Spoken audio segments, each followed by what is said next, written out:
Welcome to Coach Ryan's Corner. I'm Ryan Hall. My video today, we're going to take a look at 4 coaches from the world of sports who I believe could have made great life coaches.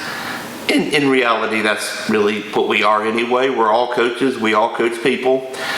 But we're not going to take a look at just what they did on the field, but we're going to take a look mainly at the legacy that they left on the world and on the people they coached. And spoiler alert, there will be a very crimson tint to this list. I know, surprise, surprise, Ryan, the ultimate Bama homer. I get it, shut up. The one coach on this list I never got a chance to see do his job, but you can't help but admire the guy, and that's John Wooden. In 12 Final Fours, won 10 national championships. Now, from 67 to 73, he won 7 in a row. Now, John Wooden had a reputation of just being demanding, yes, but also gentle. And one of the quotes that just really jumps off the page about John Wooden was this: "Seek opportunities to show you care.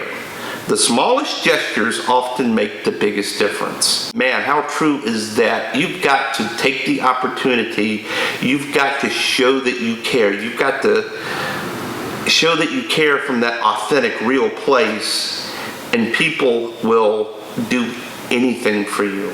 Yes, I had to mention this guy. Coach Paul Bear Bryant. 323 career wins, 15 bowl wins, 6 national championships, and more SEC championships than you can shake a stick at. Now, was Bear Bryant demanding?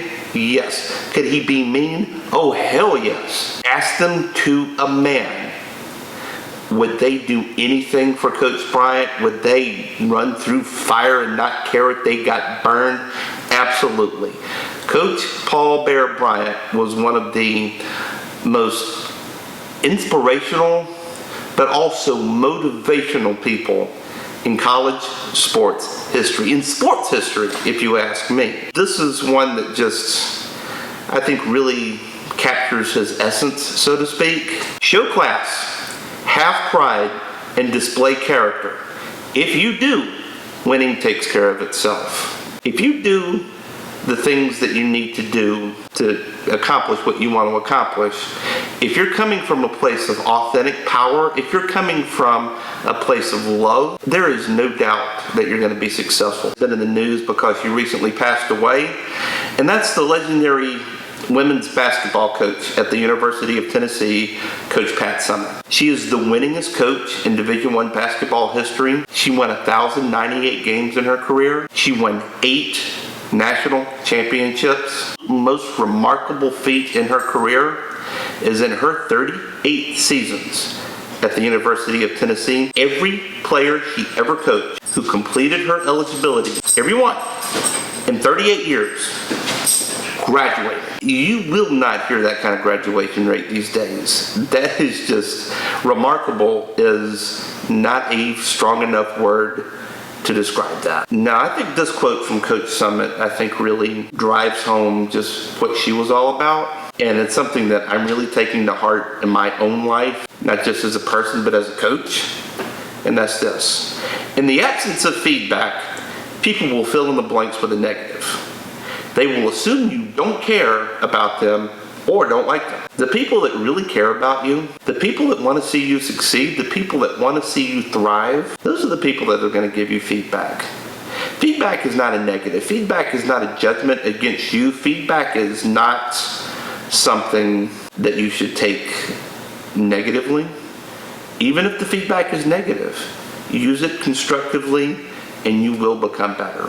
And finally, you know I had to mention this guy, Nick Saban, the current head football coach at the University of Alabama. Speaking of somebody whose record speaks for itself, 196 career wins so far, 105 wins at the University of Alabama in 10 seasons, and 5 national championships so far. Now, I think this quote that I'm about to read to you not only really captures who Coach Saban is, but it is one of the most important pieces in my life. It is the leader on my website, and I live by this quote. I really do. What happened yesterday is history. What happened tomorrow is a mystery. What we do today makes a difference.